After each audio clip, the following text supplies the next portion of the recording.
2 days later, we show up LA Fashion Week, and as you know, all the models dressed in black from head to toe. I walk in there in probably the most obnoxious colors you've ever seen. I mean, it was just like my shoes looked like an explosion. My shirt was wild and crazy. Everybody's in black. 400 models. Oh my God. As I'm styling and grabbing the team that we need, one designer was like, "Who's that guy? The guy with the colors on?" I'm like, "Oh, he's Dr. Stylist." They asked, "Does he model?" I'm like, "No, I don't think he does." And she says, "Well, I'll pay." I think it was like $600 to walk in the runway show. Now, keep in mind, I'm already getting paid to style. Okay. So yes. the Nigerian in me, the Nigerian in me is like, "Yo, we're gonna make it make sense." Yes. So period. she tried a suit on me in a fit, and she said, "Now, can you walk?" Period. Can I walk? So Welcome to Keys to the Culture podcast. I'm your hostess with the mostest, Maisha Robinson, and this is a place where we celebrate Black creatives and innovators who shape the culture around us and give relevance to the creator economy. In other words, we're rooting for everybody Black.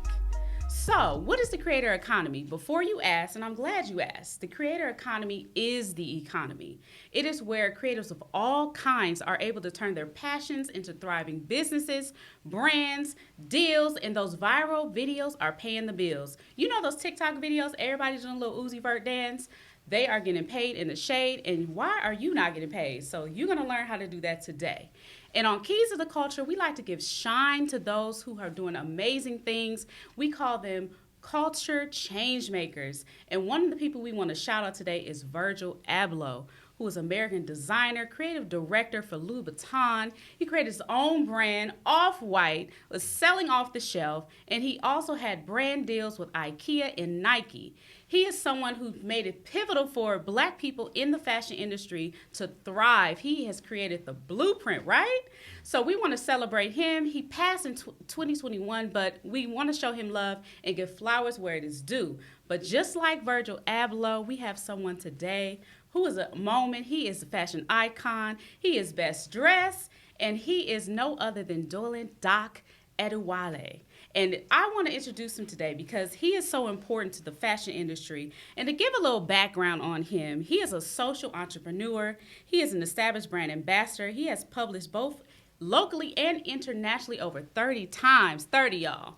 And he is currently serving as the creative director for Actively Black, Ugochi, Persevere, Twisted Tailor, Afro City, Skin Muse, as well as being a force as a male model. I mean, he's laying it out for you guys. He's looking great. Skin is shining so bright, and I love his energy.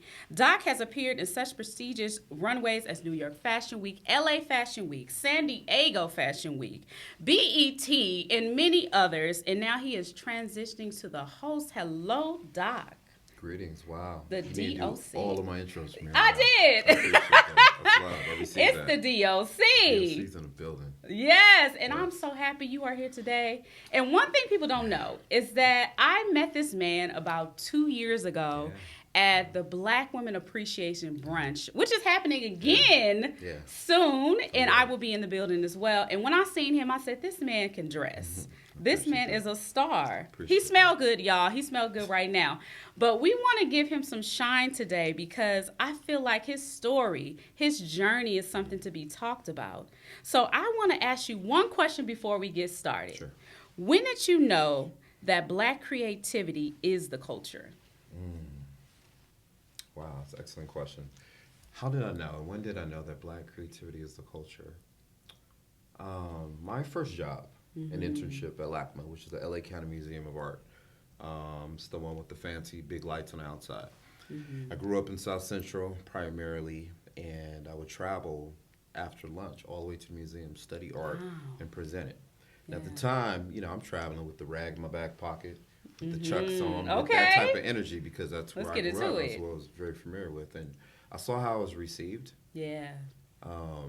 That there was a lot of critique and uncertainty just around my persona. Got my first check, which was substantial. I think they were paying me $20 an hour at the time, back in the day, right? Yes. And so minimum wage was $6. I went and got some gear. Yes. I went to the Goodwill, got a couple blazers, got them tailored, and I noticed that the energy that was around me was completely different. It will change. I'm the same person, but now I'm accepted in these places. And I think that's when it finally clicked that if you're versatile, you can appear as all things that can take you very far. Yes. And I agree with that wholeheartedly. Yeah. Because one thing I like to do is dress. Yeah. I like to put it on. Absolutely. And when I dress in certain different ways, I notice the energy does change depending on the rooms that you're in. I have met some of the most amazing people in the highest of offices you can think about. Yeah. I mean, executives, I mean, business owners, even government. And the way that I dress can change the way I enter a room, the way I speak, and people pay attention a little bit more. Absolutely. So there's some bars in there. Yeah. Y'all take notes. The way you dress has an impact. Absolutely. I'm not saying you got to change who you are, but helping dress is not only just fashion, but it's personal style. Absolutely. So let's talk about the difference between fashion and personal style. Okay. So what is your take on that? Fashion. A lot of times you have media resources that can project what the next move could be, Yeah, right? definitely. And if you don't understand who you are, the message that you're trying to convey with your own personal sense of fashion, it can get very convoluted. I have a theory, and this might be a little crazy, but when you're as tall as me and as dark as me, you can wear whatever you want. If you're over 6'2" and dark skin, you can wear whatever you want. There are days I've stepped out the house not matching, colors not coordinating, and the energy I get from the fit is like, whoa, and I'm like, I didn't even try today. So I think when you present as your aesthetic is I'm a model, and I'm ready for a magazine, it really doesn't matter. So that's just kind of how I get down. I love colors. I love trying new elements and just seeing what catches. And you're in the fashion industry. So how did you get into fashion? What path did you take to get into the fashion industry as a model as well as a creative director? So that's an interesting story. So I was a stylist before. Oh, nice. Male, just taking care of the fellas. Yeah. And I had a contact out in the UK who was flying out for LA Fashion Week. Hey, Doc, I'm coming in. Do you know any models? I'm like, I know a ton of models. So I met at his hotel. He had about 15 pieces laid out. We're sorting through them with the selection of models I thought were going to be relevant for the show. 2 days later, we show up LA Fashion Week, and as you know, all the models dressed in black from head to toe. I walk in there, probably the most obnoxious colors you've ever seen. I mean, it was just like my shoes looked like an explosion. My shirt was wild and crazy. Everybody's in black, 400 models. Oh, my God. As I'm styling and, grabbing the team that we need, one designer was like, who's that guy? The guy with the colors on. I'm like, oh, he's Doc the Stylist. They asked, does he model? I'm like, no, I don't think he does. And she says, well, I'll pay, I think it was like $600 to walk in the runway show. Now, keep in mind, I'm already getting paid to style. Okay, so the Nigerian in me is like, yo, we're going to make it make sense. Yes, so period. She tried a suit on me in a fit. And she said, now, can you walk? Period. Can I walk? So, I did my thing. And keep in mind, their models have dedicated their, 2, 3, 5 years to this. Yes. I'm dressed in just explosion of color, and they're all in black. And I'm closing the whole show. Oh, my God. So they gave me that honor. And so I remember backstage, I'm there, and it's brands in my face, it's cameras, people trying to figure out, like, who is this cat? Yes. And the Nigerian in me was like, opportunity, let's get it. Let's get so that's into literally it. How it started. It was just right place and right time. I love that. That's alignment. We talked about alignment a little bit before we came on camera. And one thing about alignment is it doesn't matter where you are, who you're talking to. When God steps in the room and he says, this is where you need to shine, I'm going to just put you over here. And I'm going to show you what possibilities are over here and how your life can drastically change just by being a part of that. And that's kind of along with your story as well. Like during the pandemic, there has been so many things that happened to so many people. We lost jobs. I lost jobs. But I was able to thrive in the creative as well and build businesses. So for you, what has the pandemic done for you that has changed your life? So I love that you mentioned just alignment. My word for the year the pandemic happened was shift. Right? You never lose sight of the created intent and why you're here. But be moldable enough to shift if you see another avenue because the blessing might be right over there, right? Absolutely. And so shifting from being a stylist to then being a model, then to being a creative director and content creator, just all the different things. And it's still art. It's still under that umbrella. Pandemic was challenging for a lot of people. Changed financially. lives. physically, health-wise. For me, I was thriving. Mm. I was getting booked left and right. Yeah. And at the time I was working in corporate America, shout out to Hulu. So I was on the social media team for Hulu, Fortune 500 company. It did nothing for my creativity. Wow. And so there was a saying that every day I work a 9 to 5, a little bit more of my creativity dies, right? Yes. And so I'm getting off work and I'm rushing downtown and I'm, creating shoots and grabbing clients and doing all the things. I'm just exhausted. Yeah. And so when I left Hulu, I went to Bird, which was the electric scooters. Yeah. The fastest growing startup in U.S. history. And I was on the trust and safety team, believe it or not, so in tech. Wow. And Come so, on, technology. but again, nothing to do with creativity whatsoever. But understand marketing, branding, and business and social awareness. Yes. So using all those skills into what I do now. As you know, the pandemic was a contagious disease, right? And so you're on electric scooters, they're being passed from one person to another. That industry. And I'm seeing the money, right? I'm seeing 100,000 come in per day. I'm seeing stupid numbers, and they're dwindling down to 30. Oof. So we had 70% layoff. Oh my God. My team was essential because we're trust and safety. Yeah. But me seeing that is like, okay, it's time. It might be that time and trying to figure some things out. So I was tenured. I put me in my 2 years? Yeah. So I got the nice severance and all that. But then it was like, okay, what are you gonna do, Doc? You're creative for this. Literally, my name is Survival of the Creatives, right? Yeah. And what would you do if you knew you could not fail? It's something I just woke up and believed. That's a bar. If I'm supposed to create, then nothing's gonna stop that. Yeah.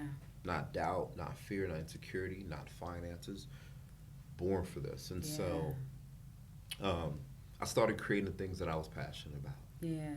Not worried about the check. Not worried about anything other than just authenticity.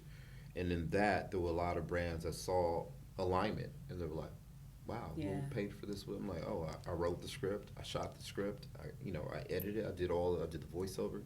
And so I was getting booked left and right. Because I feel like a lot of people were just stunned and didn't know what to do, but I had never stopped.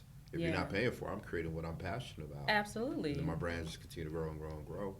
And now they're brands that are like, how are you doing that? I'm like, I was doing it for 2 years while people were scratching their head trying to figure out where the next stimulus check was coming from. Yeah. It's like, we've been getting it. Okay. So, that's a long story. The pandemic did two things. It either advanced like whatever you were doing. It helped you build, or it helped other people to dig deeper within themselves a lot of times. And you mentioned authenticity. So for black men to be authentic in today's society, especially in America, it seems like it's always this filter over being yourself. We have to always have this mask on, and we can't authentically step out into the world and be yourself, especially as a black man. And there's so much mental health awareness now that we're starting to see. But as a black man, how do you step into your authentic self in a world and be accepted? Or is it about acceptance? That's a great question. I appreciate the asterisk on the end of that as well. I'll tell a short story. So, there are two men. They both decide that they're going to spend the night in a haunted house. One of the men is definitely afraid of ghosts. The other doesn't believe them at all. They're there in the middle of the night. They hear a loud crash. The guy that's deathly afraid of ghosts, he hops up, screaming, terrified. Mind is frazzled, can't go back to sleep, cannot function. The man who doesn't believe in ghosts says, probably a cat, probably the wind. He's not frazzled. He's able to go back to sleep and continue on his life, right? It's a mindset. If you understand who you are, nothing can shake that. If you allow external forces, they're always going to be able to sway you and take you off course, and it might change the trajectory of what you're literally put here to do. So for me, I could care less, like to a fault. I'm a king even without a kingdom. Come on. I'm a king even without a crown, and so there's not an arrogance. There's a confidence. And now having a son and it pouring that into him, and I see him walk around with this confidence because you know who you are. nothing can shake that. Once God tells you who you are, you walk in it. It's unshakable. Yes. So that is one of my gifts. And when I have conversations with other black men, it's what, like, just remember who you are. Yes. Right? We mentioned God earlier, so when the ancient Hebrews was mashing through, Pharaoh and Moses and all that, they're walking through this desert for 40 years. That trip was a 4-day journey or whatever it was, right? It was not supposed to take 40 years. Exactly.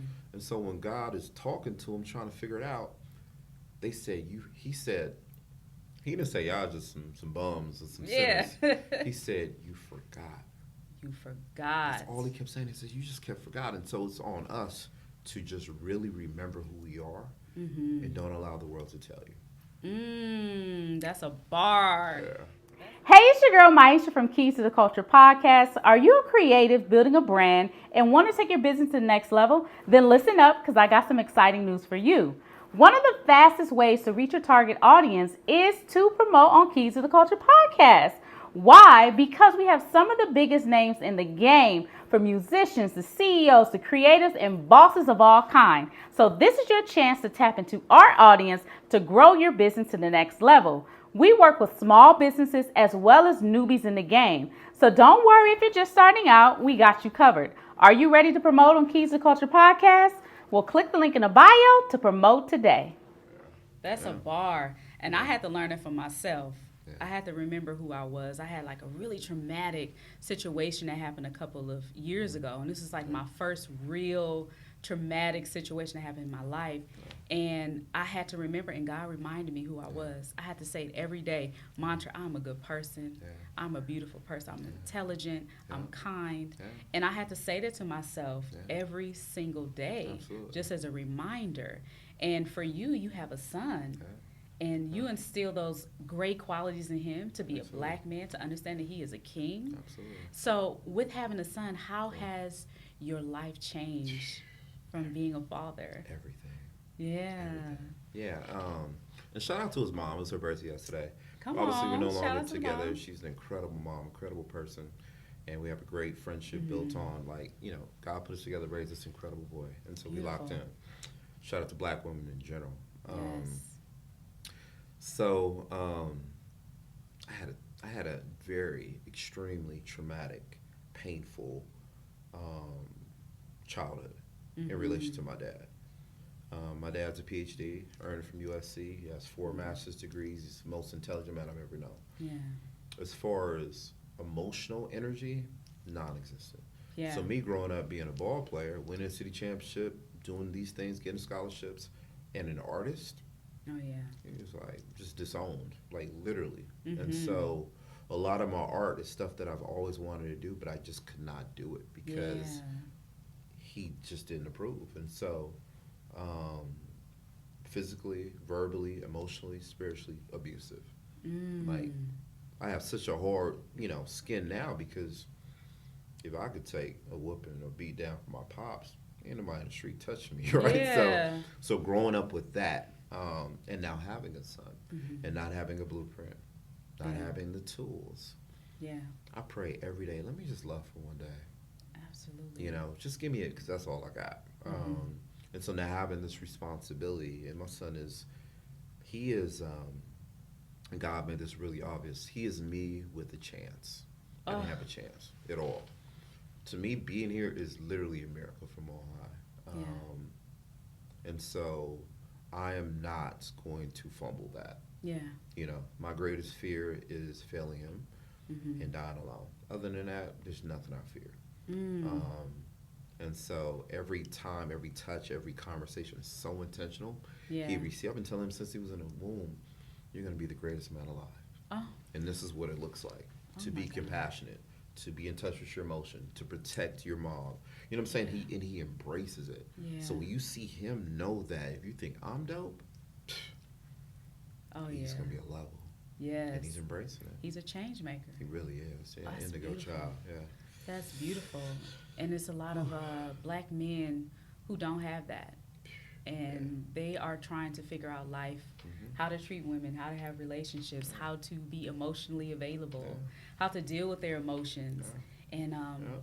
and I see that a lot, even with my brothers. I have lots of brothers, y'all. My Yeah. daddy was a very busy man. All right. But with my brothers and just talking to them and learning as a woman how to talk to them Yeah. is really important. Mhm. Let's talk about the relationship between black men and black Ooh, women. let's get it. So between black men and black women, there has been so many other podcasts, not this podcast, who are kind of making it a war between black men and black women. And first, for me, I don't like it. I don't Yeah. like it. I don't like that feeling. And I'm always trying to root for black men. I'm always in your corner. Yeah. I have never had any traumatic experiences outside of my dad with any black men in a negative light. They've always been protective. They always been very loving. Yeah. But when it comes to relationships, Yeah. there is a disconnect. Yeah. And how can we keep our relationship strong as a family unit Yeah. and also romantically between Yeah. black men and black women? It's an amazing question. I am not an expert on that, nor Yeah. do I say that, look, that's what you got to do. I'm Right, not coming right. from that. What has worked for me, and I have two sisters that are absolutely amazing, Yeah. is I think a lot of the power in a woman is her touch. And by that, I don't mean, the physical. There's a softness, Yeah. right?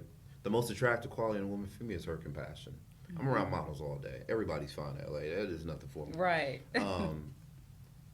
When someone's able to speak to your soul and Yes. speak words of life into you Come on. and call you king like it's your first name, Mm-hmm. that touch is unforgettable, right? I used to say all the time, like, what do you feed a lion? Mm-hmm.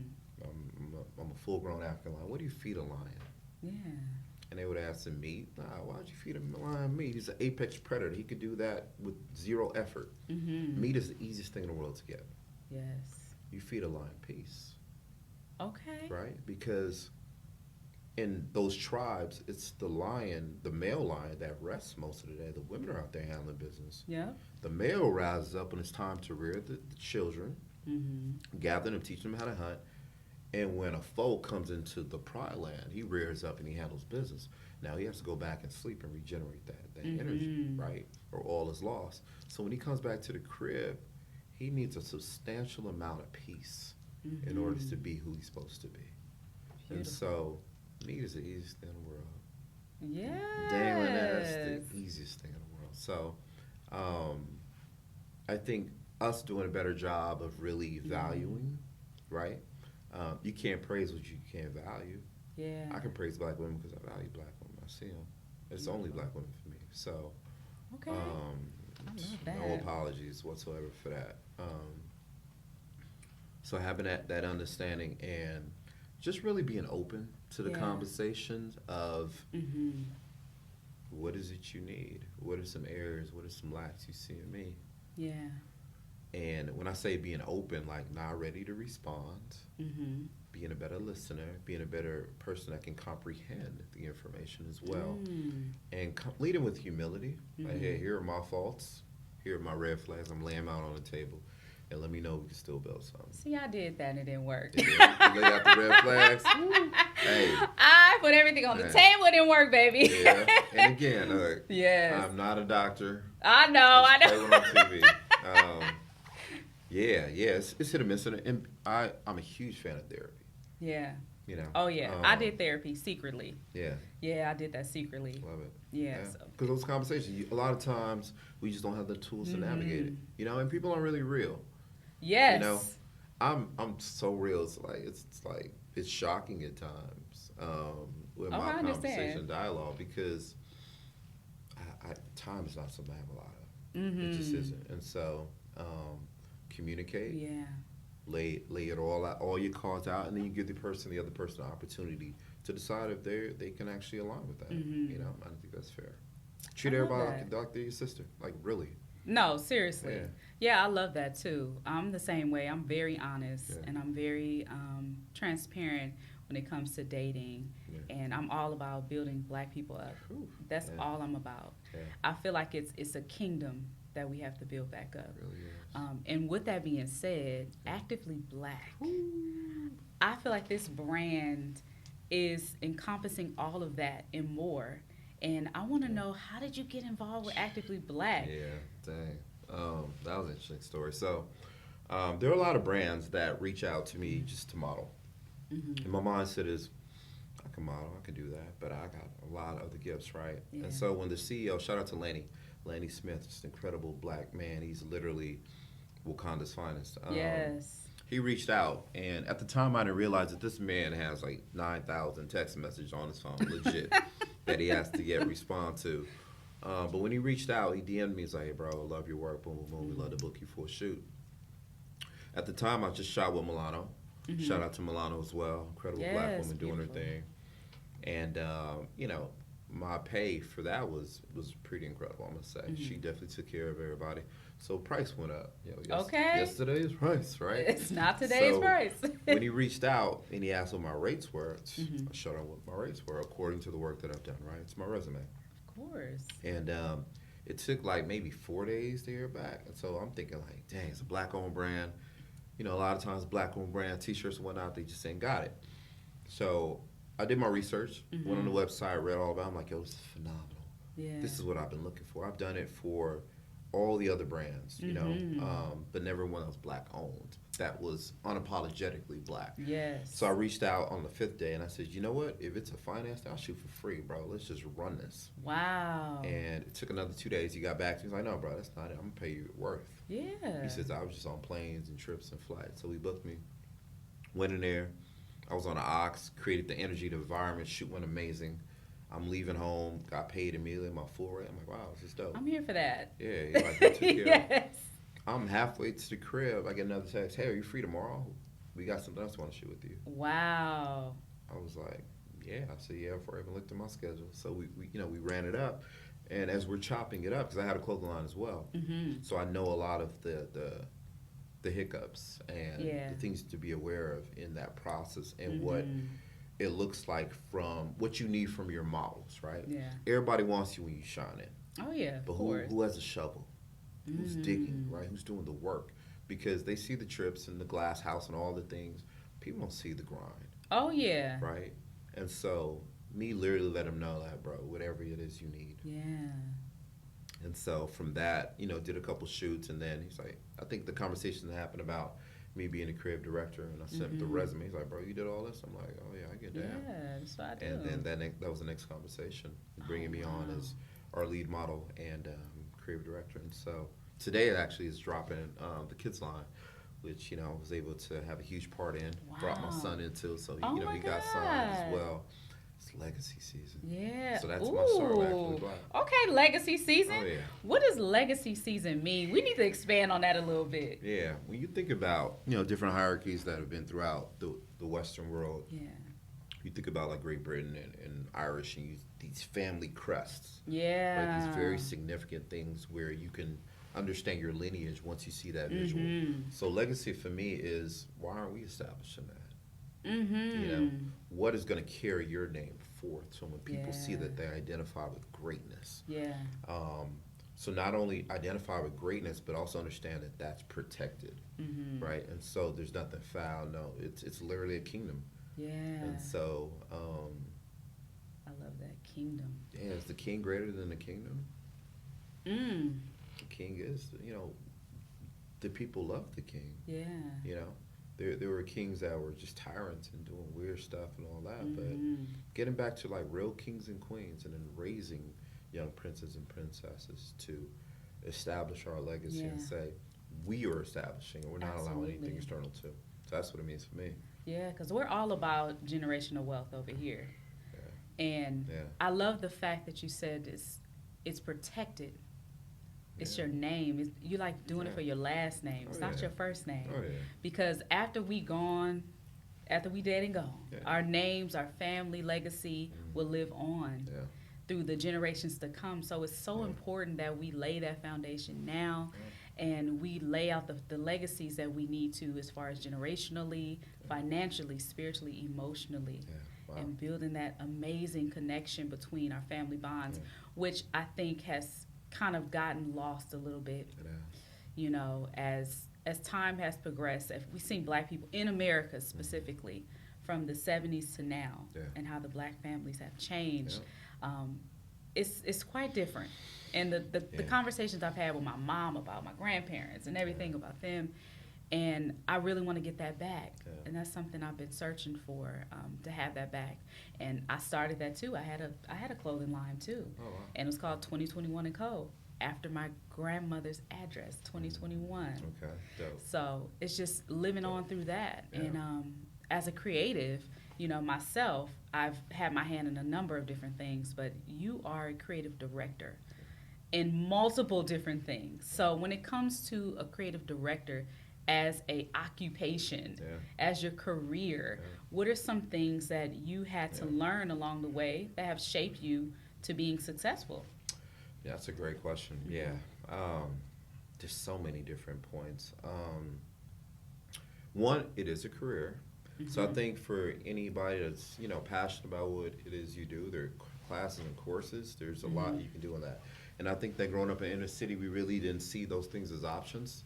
That's because we didn't know anybody that was actually doing them, right? And so, creative director, I think from working at Hulu, working at Burr, working at these, Fortune 500 companies, it was understanding your signature, your fingerprint, and the brand and the marketing aspect, because you're conveying a singular message to a plethora of viewers, right? Yeah. And that message has to be succinct and something that people want to continually tune into. Yeah. There's a huge responsibility in that, right? I'm sure the numbers are way off, but Actively Black's hit 30 million at this point, probably even more. And so to hire someone and trust them to convey that message. Yeah. Shout out to Lanny and our board again, and for all the other people that help. It's a lot amount of trust. Yeah. And so your resume needs to literally state, I am capable, I lead with humility, and I was born for this. Yeah. So when I sit down with a client, they either one or two things. Either they already have a vision of what they want to do, or they have absolutely none, right? And so for me, a huge part of what I do is getting creative control, having them sign off on that. Because again, I'll put together a skit or scheme, and they'll say, "Oh, that's dope," but you know what? I saw this. Could you do this? And then it becomes an entirely different project. You could circumvent a lot of that by doing some skeletons, right, where it's not the full body, and just make sure that we're on the same flow. Yeah. But really being a good listener and hearing what's your ultimate goal. Yeah. Getting that and saying, okay, I think that this visual can completely encapsulate that. And then having a backup as well. There's a lot of projects I shoot where I have one in the chamber just in case they're not rocking with that, so we have to, shoot it all over. So hopefully those tidbits kind of help. Being a great listener, understanding branding, marketing, understanding who the audience is, who the target audience is, and just staying on top of a lot of the algorithms. Yeah. I will say, as a black creative, they don't rock with us, y'all. So much of my stuff is stifled.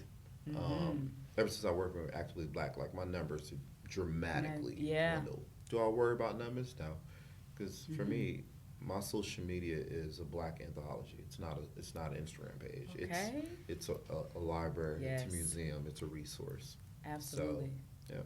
And you know what? That's really important. I want to go back to a point where you said they'll see something and then they want you to do that. Oh, yeah. And I've seen that with so many people, and we can see, like, anybody can be a consultant, and they could watch somebody else online and be like, oh, I love how he does his content. Let me make content like this. Yeah.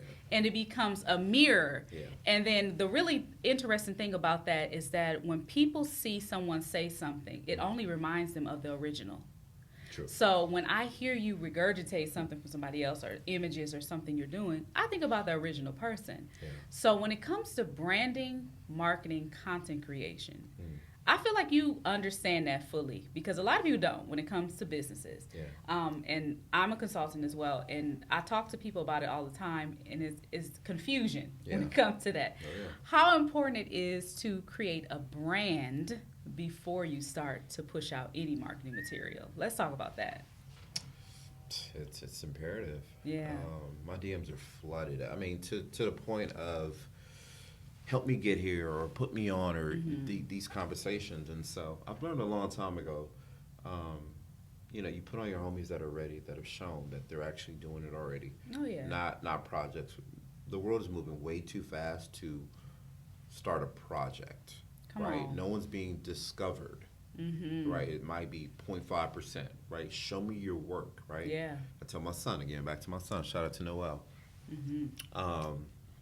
If my son comes home and shows me, you know, a piece of paper, Dad, I got 100%, I got an A. I'm saying, man, I'm so proud of you, G. I really am.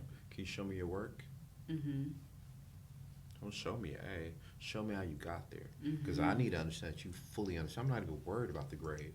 Because if you understand the steps, then that step's going to lead to that step, to that step, to that step. And so being able to understand the steps that lead to that is branding, right? And being able to communicate that to, you know, I got wallets, I got shoes, I got hats, I got beanies, I got, you know, all these different brands that I've been fortunate enough to work with, showing them the steps. So a lot of it is education as well. It's just stuff that, you know, they're just not aware of. Yeah. A lot of people, when it comes to branding, this is what I tell people. Can you convey who you are, who you serve, and what you believe in? Come on. And if you cannot tell me that, then you're not ready to work with me. But or you can hire me to do it for you. But it's really important for people to grasp, especially Black business owners. We have to understand about branding, marketing, and then we get into the content creation. Because I get people, can you help me with my content? Can you help me with my content? I said, well, do you have a website? No website. Well, do you have any details about the business? Do I have a media kit, a brand Bible? Nope. I don't have it. Okay, so let's start from square one and work on that. So just seeing your journey and your growth over the last couple of years on social media, what are some tips and tools you can give someone on how to grow their personal brand, as well as their following? Because people care about following. Yeah, they really do care about following. Yeah. So let's talk about that. Man, I got two thoughts on that. Hopefully I can remember them both. But the first is, people want to be associated with greatness, right? Most people don't love greatness; they envy it, right? We get the side comment. I like your little business. See what you got. See, come on, let's I talk about that. Yeah, so it's like, I bet I can see a side eye in my sleep. What Jay-Z say, right? So I see the dumb stuff, right? We have a tendency, crabs in a barrel at times, to downplay the significance of it. Me, I celebrate everything. Yeah. Every win I'm celebrating. It could just be, you know, a glass of wine. I'm taking myself to a nice dinner. I'm celebrating everything. Why? Because I need to build up in my psyche, my mindset, that I'm actually doing it and making progress. Exactly. Right? Because if something fails, I'm gonna feel that for a month or two. Right? Why? Because we're so used to negativity. I asked my son, Papa, what was the highlight of your day? Ooh. Like, think about it. When's the last time someone asked, what was the best part of your day? Because if you say, man, today, man, I was a Travis cat, almost hit me, boom, boom, boom, I lost money. Directly to negative. It is. Our bodies just absorb it. And so now we're teaching ourselves to focus on that. Yeah. Right? So there's that. The second thing is, like, if you see, wow, Doc, you over there doing it? Man, you work there? That's phenomenal. I want to work there. Cool. What do you want to do? So you walk to this huge office. Man, I don't know. I just want a model. You want to do runway? Do you want to do print? You want to do editorial? Yeah. Do you want to do lifestyle? Do you want to do fit? I don't know. I just want to work here. All right, cool. Look, there's a bucket in the back. Let's go and knock out some toilets, because you just want to work here. Right. You don't even understand your brand. Yes. But if I walk in there with a resume, like, look, this is what I've done so far. I think I can add value to you in this and this and this and this way. Yes. I know exactly where to place you. Thanks for coming in. And then you're going to be placed specifically. So again, understanding your specific brand, what it is you want to do, and understanding that as a creative, you're going to work harder than a 9-to-5. Oh, absolutely. It's on you, right? And so most of the questions that people pose literally just tells me you haven't even done any research. Come on. Right? Can we just talk? Let's Can we talk have a about moment? research. Can we talk about research? Because you're asking me, huh? And I said, just look at my page. I tag everybody. I give credit. So if you're looking for somebody to vet who's a great videographer or photographer, it's vetted. What's a brand you can work with? It's literally there. Yes. So you're asking me questions that we can't do lazy. You have to can't put do in. lazy. I might give you like 2 or 3 little homework assignments. Exactly. What I've noticed is anytime I say, you know what, I'd love to help you, I would. My schedule right now doesn't allow it, but if you do this and this and this, get at me in a week. 80% there, I never hear back from you. So you telling me you ready for this, but you couldn't do this. Yeah. So now I just give a homework assignment. Yep. And that kind of weeds out who's not really with it. See, that I can relate to that. I do Yeah. the same thing. I get hit up so many times. It's like, Yeah. oh, Maisha, I see you work with Facebook. You work with Meta. You work with Instagram. So how can I get on? I'm like, well, okay, I need you to do this, this. And when you're ready, you bring it to me, and I'll give you some feedback. I love it. You know what I mean? I love it. Because I don't want to set anyone up for failure. And then also, if I'm vouching for you, and I'm putting my name and my reputation on the line, let's talk about the reputation, then that's going to make me look bad. Because, hey, Maisha, you sent me this person, but they're not even prepared to have a conversation with me. I ain't seen that person a day in my life. Come on. So it's no easy button when it comes to business. Whether you are a creative or not, it's not easy for you just to walk in a room and just like, oh, I'm just ready to do this. This is what I want to do today. And so many people fall off. It's not realistic. It's not realistic, and it's not long-term thinking. Right. And I love the fact you said research. You have to do your research. If I want to be a creative director, I need to fully understand what comes with that. What is the ins and out of that occupation? How do I grow in my personal branding as being a creative? And how can I grow other brands doing that as well? So as a creative and in the space, how did you build a business around that? A few things. When I'm booked as a model, right, whatever my rate is, it's typically a singular transaction. You receive the photos and the visuals, and I receive a check. Yeah. Then you take that and you market it, you run with it, you build whatever you want to build. Now, most shoots, especially earlier on, they would pay me whatever payment, and then I'd get some of the apparel, or the shoes, or the jacket. So me having a creative team already, because I'm creating what I'm passionate about, I'm taking that 2 weeks out.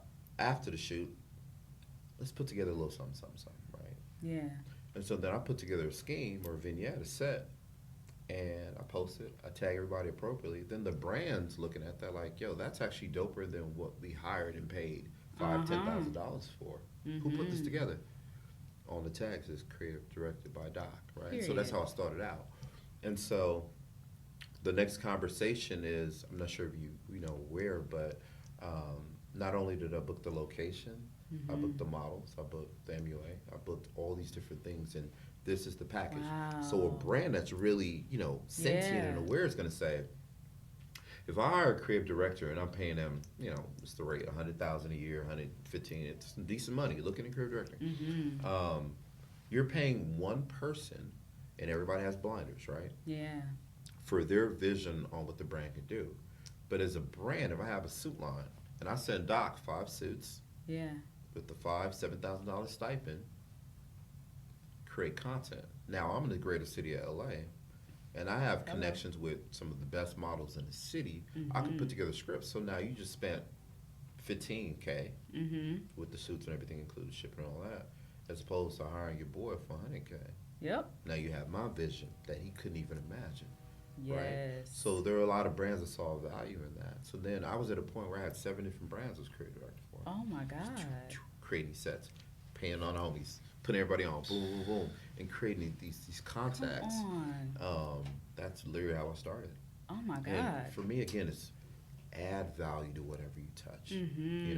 Singular transaction, cool, you got yours, boom, boom. But now there's so many brands and models I see that get the apparel and you never see it again. Oh, hello. Where's the loyalty to the tribe, to the family? So now, like Actively Black, it's workout apparel, athleisure.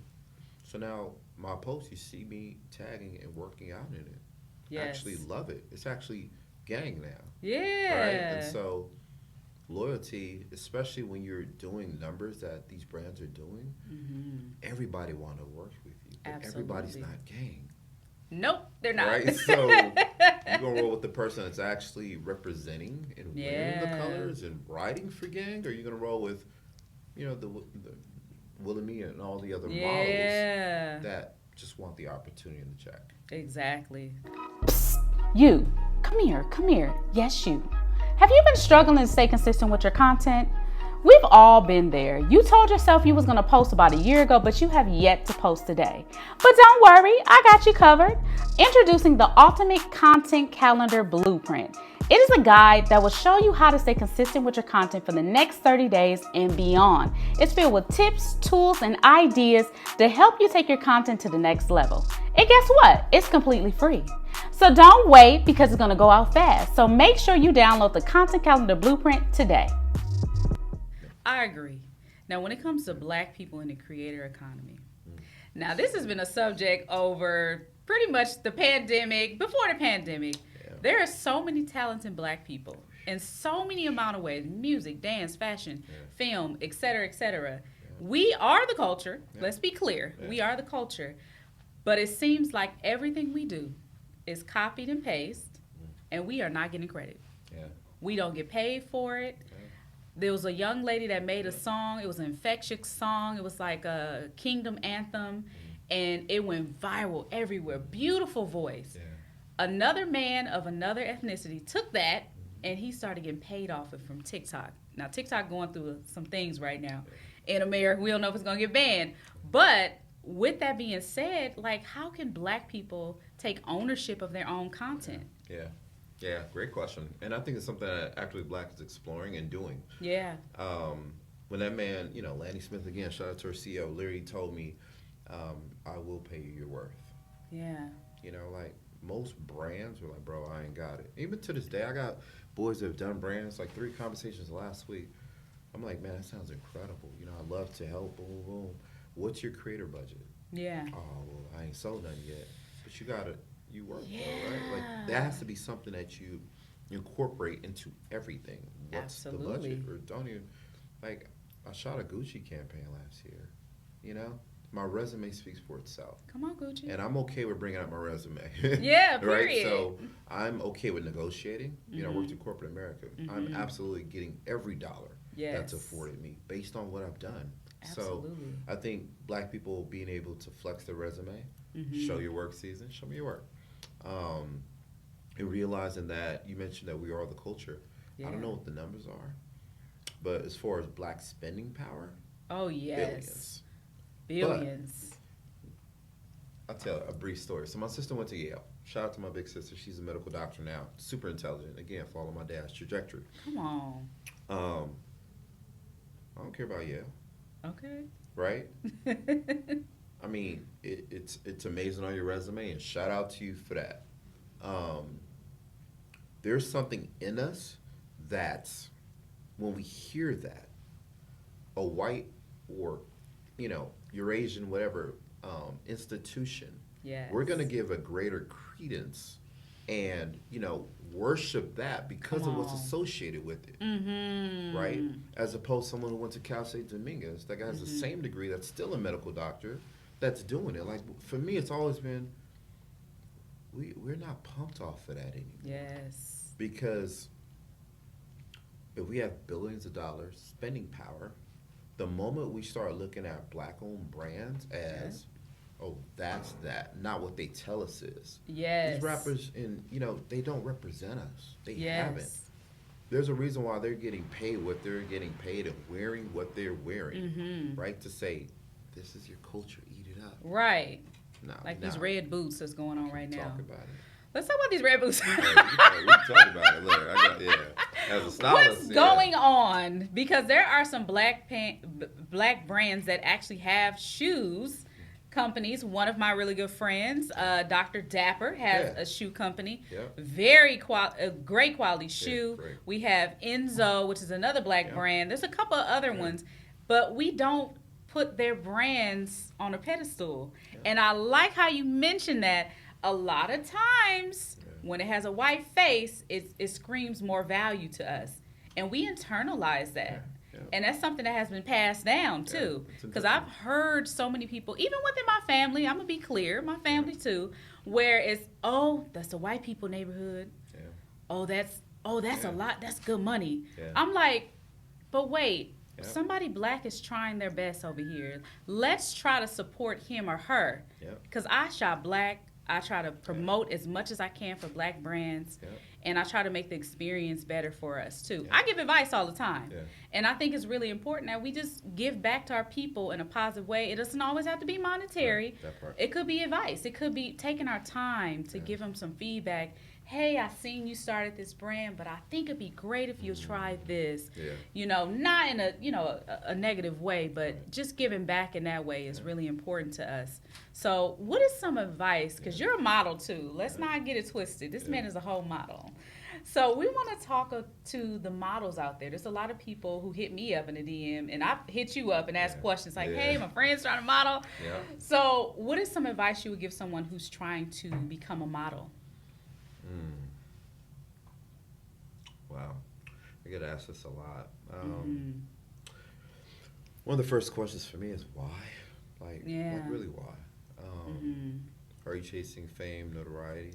Are you really willing and ready to study the craft? Because it's going to show, right? I've been on runways where, you ever been on a runway? And I talk a lot of shit, I do. So you see somebody who's just like, that was terrible. And you knew it was terrible. You have no friends. And that is just, not no friends. You got to spend time literally in front of that mirror. And it sounds conceited, but you need to know your angles, you need to know your light, you need to know what you're doing right and what you're doing wrong. And so the why is always it. Do you want to be published? Do you want to end up in magazines? Do you want to, will it fulfill you? Is it fulfillment you're looking for? So I think really wrapping my mind around why, and then I give the homework assignment. It's like, look, you have a lot of questions, and that's amazing. It sounds like you might be ready for a consultation call. This is what I charge for it. Because if you can't pay my $65, $80 consultation, then you're probably not going to pay a $600 photographer or book a studio for $200, right? Absolutely. So the first thing is, let me see what your investment is. Do I need your little money for an hour call? I don't. Right. But let me see how invested you are. Because you get somebody something free, they're not going to value it as much as if they paid for it. That's a fact. I agree. I agree. Because I get a lot of people, they just good looking. But that doesn't make a good model. I'm gonna tell you real quick. So there's a photographer named Shemine. Shout out to Shemine. Incredible Black photographer. He shot some of the most amazing people in the world. He hosted a workshop for models where you just sit down and listen to the man speak. I won't quote his price, but it was a decent amount of money. And so my ex at the time was a model. I booked it for her, and I accompanied her. And I just sat in a room, had a coffee while they talked. And he said a few things. He said, most of the stuff you see are gimmicks. Hey, oh, you handsome, you got a nice hair, you got green eyes, you got big whatever. And that'll get you in the door. It won't sustain you. And so he went around and asked some models that always participated.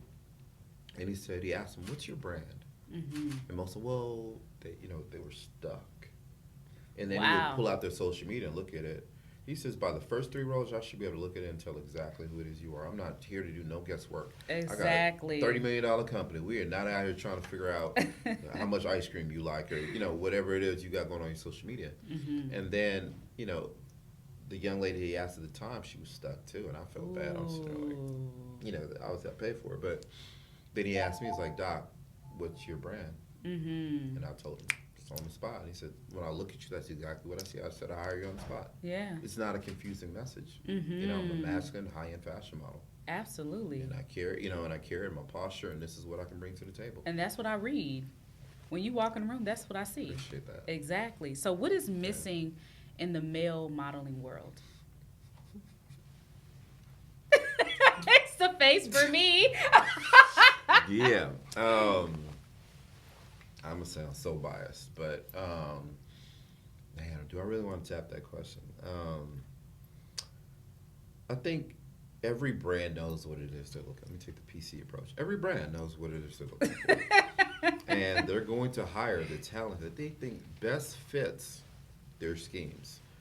I think in LA, professionalism. If a shoot is at 10 a.m. and you show up at 10 a.m., you're late. I think the follow-through, the sending the letter or the DM or the email, I want to thank you again for hiring me for the shoot. These are some of the things that I learned. Being able to complete that transaction and go full circle. Honoring the legacy of that brand of, again, singular transaction, but here's what I can actually do for you in the interim. And, you know, most of the brands I work with, I've been hired 4 or 5 times after the shoot. Some models get one shot and then they're done. Most models don't get hired on by their brand where they're actually working for them. So I think professionalism will absolutely set you apart. Being really serious and devoted to your craft and the consistency as well. Yeah, I agree. I agree 100%. And that's in all industries. I think across the board, it's the lack of professionalism. I think the kids that are coming behind us, because I'm in my 30s, I ain't gonna say how old I am, but I'm in my 30s. And I notice a lot of the younger people, they just don't have it. And it's not like it used to be. When I was a kid, we had like classes on how to write your resume. I know resumes are getting a little different now, but how to write your resume, how to speak in an interview, what questions you should be able to answer. So that is something that, you know, is missing across the board. And I know you mentioned your son quite a few times, but I want to ask you, what advice would you give your younger self? Great question. Literally everything I'm doing for him. Yeah. I just took out another life insurance policy because, again, God forbid anything should happen to me, but should it, my son has $1 million, you know? Come on. Young black man with $1 million. And so it's a sacrifice of a steak dinner per month, right? And so building that legacy, I've had conversations with him about death because, again, we just don't have these combos. Like, Pop, look, I'm in best shape of my life. Like, I'm good. But should I die, these are some of the things that are going to be afforded you. This is what you need to do once you receive that, right? Here are the people that are going to make sure it's protected. First thing you're going to do is buy a house.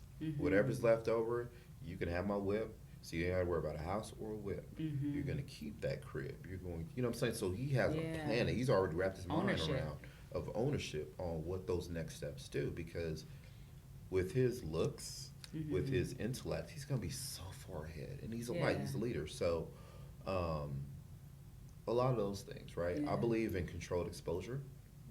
As a kid growing up in South Central, I was just exposed to stuff where I didn't have a buffer or anybody to talk through about it. So for him, I exposed him to a lot, and we talked through it. You know, I've taken him downtown LA and bought him a disposable camera.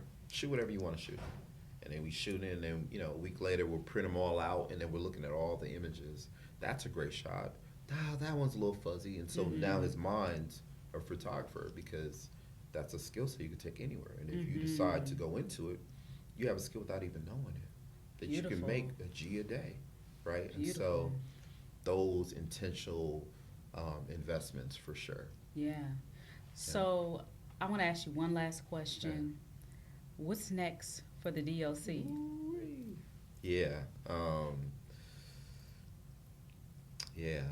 It's a lot, I can tell. It's a lot. Not only is it a lot, I'm not even trying to just hold back. Most of the things I create, you probably won't even see. I don't post them. You know, they're given to the brand. I don't share a lot. There's a lot of stuff I do that no one even have any idea, and that's intentional. I think it's essential because I grew up in a household where creativity wasn't celebrated. So everything I did was in the dark. I published 2 books, you know, and no one in my family knew until, like, they're flipping through it. I'm like, oh, you illustrate that? I'm like, yeah. Just because, you know, it just wasn't celebrated. So I think that's, by default, it's still something that you kind of hear about in the rear. It's like, oh, that's what you're doing. So you'll hear about it. You'll see it. Yes, beautiful. I love it. I love it. Thank you so much for joining us today on Keys to the Culture podcast. Where can the people find you? If you are on social media, then Twitter is Survival of Doc, D-O-C. And if it's on Instagram, it's Survival of the Creatives. I think the name moniker speaks for itself. Yes, and he is on fire, y'all. I follow him. Y'all better follow him right now. And follow Keys to the Culture podcast. We are at Keys to the Culture podcast on all platforms. Go to our website, keystotheculturepodcast.com. This is your girl, Maisha Robinson, and I am signing out. Until next time, I'll see you soon.